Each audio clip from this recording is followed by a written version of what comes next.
Welcome to Global Tax Talks. I'm Will Morris, and here are some things to watch out for in the coming week. First, having wrapped up talks on the Framework Convention on February 6, the UN finished discussing the Services Protocol last Wednesday afternoon and then shifted their focus to the Protocol on Dispute Prevention and Resolution, with sessions running through last Friday evening. Now, obviously, there was a lot going on during those 2 weeks, but one thing really worth noting, according to press reports, was that during a February 10 negotiating committee meeting, a growing group of countries, including Colombia, France, India, Italy, Malaysia, Norway, and Singapore, said they were open to looking at different nexus rules for different types of cross-border services. India went a step further, suggesting a four-tier approach based on how services delivered, and in particular, the level of human involvement in that service delivery. Only the first tier of these would rely on physical presence for services that clearly require people on the ground, such as construction. The second would be for remotely delivered services that still depend heavily on human involvement, like software development.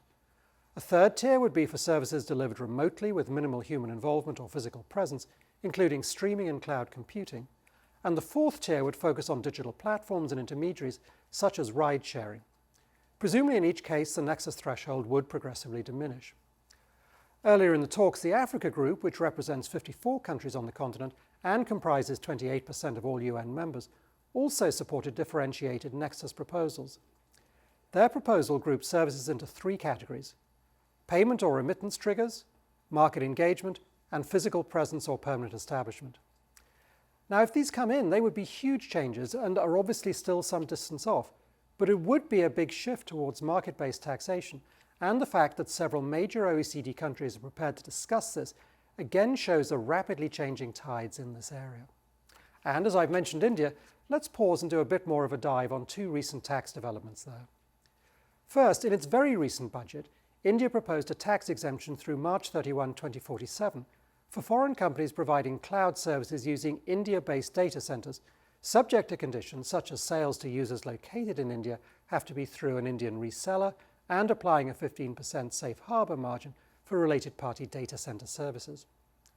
The budget also simplifies IT services transfer pricing by introducing a single 15.5% safe harbor margin, raising the turnover threshold, and accelerating unilateral APAs, signaling a push to attract global cloud activity while protecting the domestic tax base. Second, the US and India announced an interim trade framework on February 6, aimed at boosting trade and reducing barriers between the two countries. Under the framework, India and the US committed to address discriminatory practices and other barriers to digital trade, although details concerning India's position on not imposing customs duties on electronic transmissions aren't public yet.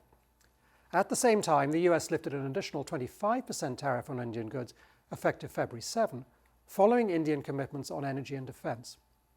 However, it is worth noting that India has already phased out its equalization levies, and while it continues to rely on its significant economic presence rules, those don't apply in the US case because the US-India tax treaty prevents that. However, there are still two things to note here. First, the agreement reinforces the US preference for bilateral trade solutions over multilateral and bilateral tax deals. And second, and we've said this many times before, trade is definitely more important than tax right now. Anyway, thanks for joining me, and come back next week so that you stay global tax ready.